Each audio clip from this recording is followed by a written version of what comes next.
Alright, good day bid 3A. How are you today, class? Do you feel good? That is nice to hear. Okay, class, let us pray. But before that, close your eyes, bow your head, and talk to God. Panginoong Hesus na makapangyarihan sa lahat at dakila, maraming salamat po sa panibagong buhay at lakas na pinagkaloob niyo po sa amin. Patawarin niyo po kami, O God, sa anumang nagawa namin kasalanan. Dinadalangin po namin sa iyong pangalan ang kaalaman at karunungan ngayong araw. Kaya Lord, sa inyo ko na po pinagkatiwala ang lahat at binabalik lamang ang papuri at pasasalamat pagpagsamba sa pangalan ni Jesus. Amen.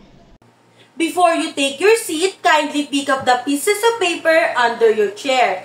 And after that, arrange your chair properly. Before we start our lesson, let's have our classroom rules. So for today, we have STAR. S stands for sit properly. Relax your body and be ready. X is letter T. And T stands for talk one at a time. So if you have questions or if you want to speak, just raise your hand. We have letter A. Always listen. Always listen to your teachers and to your classmates. Lastly, we have letter R. And this is one of the important.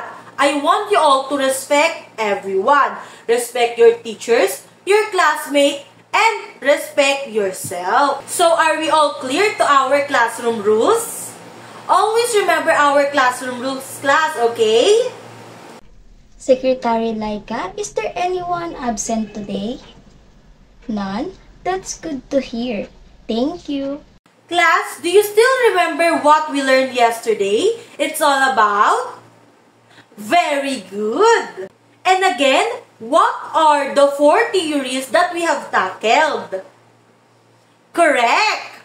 It seems like you really understood our lesson yesterday. With that, let's give ourselves a round of applause.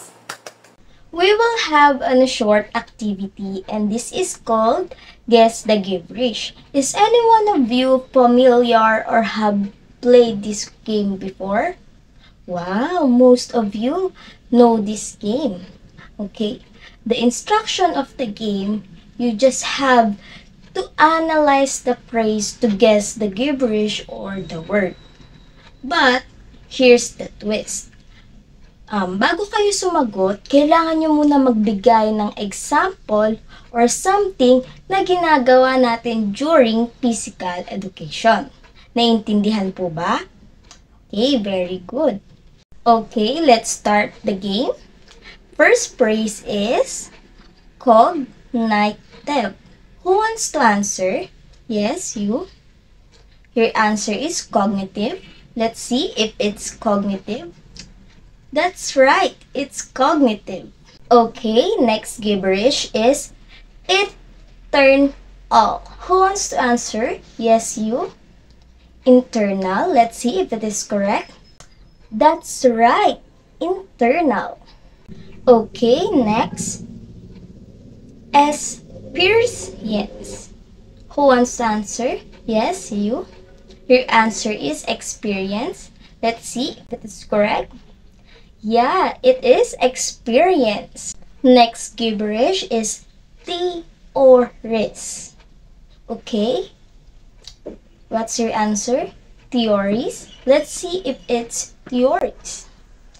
That's right. Your answer is correct. It is theories. Okay, next phrase is construct the vase in. Okay, let's see your answer.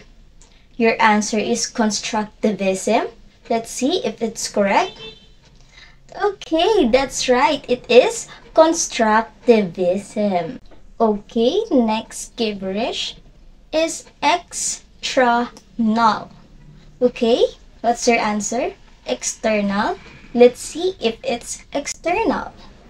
That's right. It's external. Class, what have you noticed about our game? We played gibberish. So, what are the words that we guess? Very good. And later on, we will know what words those are. So, are you ready? At the end of the lesson, the learner should be able to Identify the cognitive and constructivist learning theories as applied in physical education. Show willingness to learn by actively participating in activities that apply cognitive and constructivist in physical education, and combine the cognitive and constructivism learning theories by creating their own steps. Class, have you ever wondered why we learn differently? Like, some of you learn fast by reading or listening, while others learn better when they try it or when they do it themselves. Today, we will talk about the learning theories, the cognitive learning theory and the constructivism learning theory. Before that, I have a question. Is thinking and experiencing are both important? Yes, Lalaine? Very good. How about you, Julia? Correct. Exactly. Because in physical education, learning doesn't happen through movement. Because we use our mind, our heart, and our body to understand, to plan, and to remember what to do. Class, always remember, when we experience it, we build a strong connection.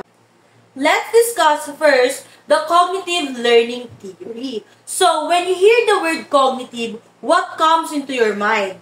Yes, Jaime? Correct. How about you, Senny? Great job! Cognitive examines people's mental processes. So, ibig sabihin po, yung cognitive ay about sa kung paano tayo nag-iisip or paano natin ginagamit yung utak natin para makaintindi at makaunawa sa mga bagay-bagay. For example, in physical education, kapag nagbabasketball tayo, di ba, tayong mga player, hindi lang tayo basta-basta nagpapasa ng bola kung kani-kanino. Because we use our thinking skills kung paano or ano yung magandang timing sa pagpasa nito or kanino natin ito ipapasa para kung sa gayon, hindi ito makagaw ng kalaban. It also states here that it focuses on internal and external factors. So, class, when we are talking about internal, this is how we think critically. But when we are talking about external, this is how our environment or yung mga tao sa paligid natin, kung paano ito nakakapekto sa ating learning process. Who are Descartes and Plato? Are you familiar with them? I know all of you are familiar with Descartes and Plato. Can you share your thoughts or your ideas about these philosophers? Yes, Per Maxine? Very good. How about in this side? Regine? Correct. Thank you, class, for sharing your ideas. Now that we're talking about the two philosophers behind cognitive, unahin na natin si Descartes and Plato. Silang dalawa po yung philosophers na unang nakaisip na kung paano tayong mga tao nakakaisip. And they also believe that our mind plays an important role in understanding the truth and gaining knowledge. And for them, it is important on how we perceive or kung paano tayo nakakaunawa sa mga bagay-bagay or sa mga paligid natin. Therefore, Descartes and Plato naniniwala sila na ang ating pag-iisip ay isang sentro or it is a center ng ating pagkilos at pagkatuto. How about John Piaget? Are you familiar with this psychologist? John Piaget is a well-known figure of cognitive psychologist. Isa siyang kilalang psychologist who focuses on cognitive development or kung paano tayong mga tao natututo habang tumatanda or kung paano tayo nade-develop as we grow. Also, his research focuses on how our environment can affect to our learning process. So, kapag hindi safe and secure environment natin, hindi tayo makaka-focus sa ating goal. So, we as a teachers, we need to create safe and secure environment to our students. So, next, let's talk about the two factors that affect our cognitive process. So, first, we have internal thinking. So, Cheska, kindly read and just try to explain it or share your ideas about it. Very good. How about you, Melissa? Thank you for sharing your ideas. So, class, when we are talking about internal thinking, Napakadali lang po nitong intindihin. Ibig sabihin po nito ay, ito yung mga iniisip natin na nasa utak lang natin. So, katulad ng ating mga imagination or yung interpretation natin sa isang context na hindi pa natin bino-voice out or hindi pa natin sinasabi sa ating mga peers or sa ating mga teachers. Ganun lang po siya, okay? How about external influence? Joy Ann, could you please read and try to explain it? Very good, Joy Ann. How about you, Adonna? Exactly. So, when we are talking about external influence, ibig sabihin, ito na yung mga nasa labasan ng sarili natin na nakaka-apekto sa ating learning process. Tulad ng ating mga teachers, di ba? Natututo tayo kila teacher, sa ating mga teachers, sa ating friends, pwede din tayo matuto doon. And sa peaceful environment. Kasi pag tayo may peaceful environment, mas payapa yung utak natin or we can think critically. So, class, again, when we are talking about internal thinking, ito yung nasa loob. And external thinking or external influence, ito yung nasa labas. Very good. Okay, that's all for cognitive learning theories. I hope you learn about the cognitive learning theory. So, do you have any question, clarification regarding to that? Are you sure? Okay, very good, everyone. On to another type of learning theory, which is constructivism learning theory. But before that, I have a question. How did you learn best? By listening or by doing? Thank you, class, for your sharing of your experience and opinions about this question. Constructivism is a theory stating that rather than passively taking information, pupils construct knowledge. Sa isang klase, mapapansin natin na maliit na portion lang ng mga students ang nag-i-scan ng notes, nagre-read ng books, o nagre-research sa mga topic na kailangan nilang pag-aralan. At malaking portion na ng mga students ang nagko-construct ng ideas or thoughts base sa kanilang naunawaan o ginawa. Also, a theory stating that pupils develop their learning based on prior experience. Sabi dito, na nade-develop ang learning ng student base sa kanilang past experience. For example, ang topic nyo ay dancing. Mako-construct sa isipan ng students kung ano ba yung dancing base sa mga ginawa o naranasan niya dati. I-share niya yan sa inyo kung ano ba yung dancing. May magsasabi na, teacher, nag-perform kami sa stage, tapos ipapakita pa niyan yung mga steps na ginawa nila. Ganon nangyayari ang constructivism learning theory sa mga bata. People create their representation and integrate new information as they observe the world and reflect on it. We call schemas. Ano nga ba yung schema o schemas? Ito yung pagmamasid o pagtatanda ng mga students sa mga nangyayari sa kanyang paligid. For example, ang topic nyo is about sports. Magkakaroon ng mental picture na tinatawag ang mga students. Pag sinabi mong, what is sports? Magkakaroon sa kanilang isipan yung mga parang picture na pwede din nilang pag-reflectan. Yan, for example, nakikita nila sa kanilang tahanan o bahay yung mga volleyball, basketball. Ayan, magre-reflect sila kung ano ba yung mga ginagawa dun sa mga sports na yon. At doon, magko-construct na ng knowledge sa kanilang isipan kung ano ba yung sinasabi mong sports. Essential components of constructivist teaching. Number 1, elicit prior knowledge. Number 2, apply knowledge with feedback. Number 3, reflect learning. Dito sa elicit prior knowledge, tatanungin mo muna yung mga students mo kung ano na ba yung nalalaman nila dun sa topic na yon. Bago ka mag-share ng mga alam mo o bago mo i-start yung teaching mo. Dito naman sa Apply Knowledge with Feedback, hindi ka lang dapat natatapos sa pagtatanong sa students mo. Dito, sasabihin mo sa kanya o sa kanila kung tama ba yung naging sagot niya para madagdagan yung information at sa kaalaman na rin ng lahat mong students. Sa pagpi-feedback, hindi lang siya basta sinasabi mo yung mga answer ng one word, kundi i-explain mo sa kanya kung bakit ganun yung answer. Next naman is reflect learning. Dito naman, ang gagawin mo dito is ipapakwento o papadetailed mo muna sa students mo kung ano ba yung mga naranasan o ginawa nila dun sa pinag-uusapan nyo.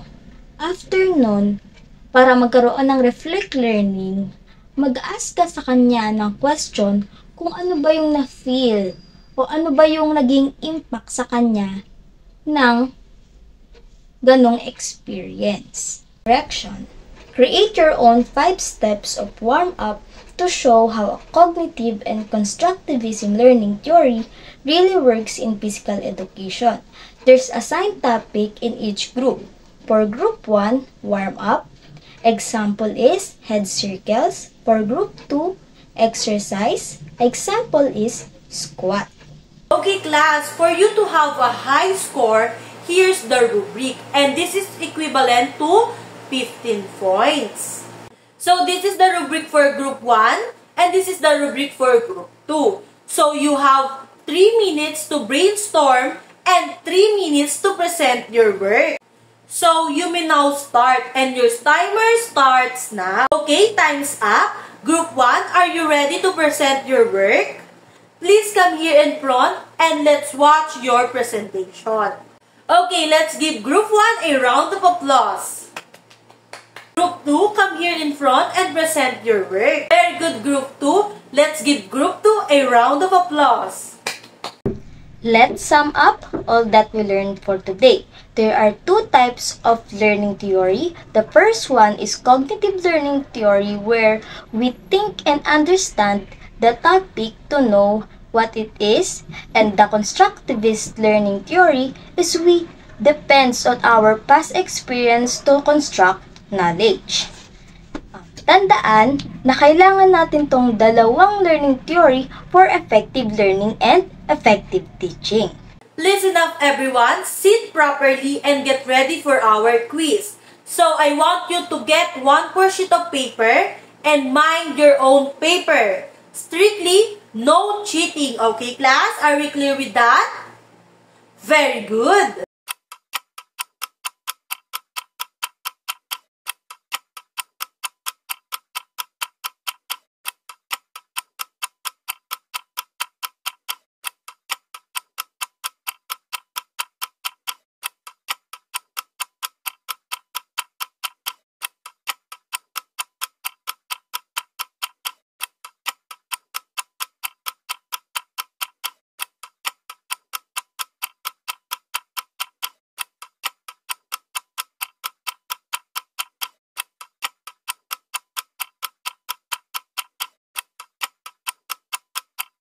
Pass your paper sideward and then forward. Okay, class?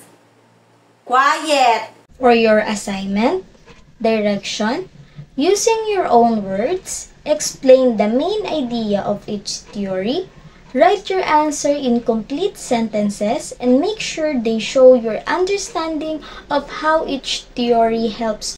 Assignment number 2, for advanced reading, please read the next lesson, Benefits of PE and Health from Cognitive Learning Theory, page 105 to 107. And we will have a group activity next meeting on October 28, 2025. That is all for today, class. I hope you learned something new today and you may now take your break.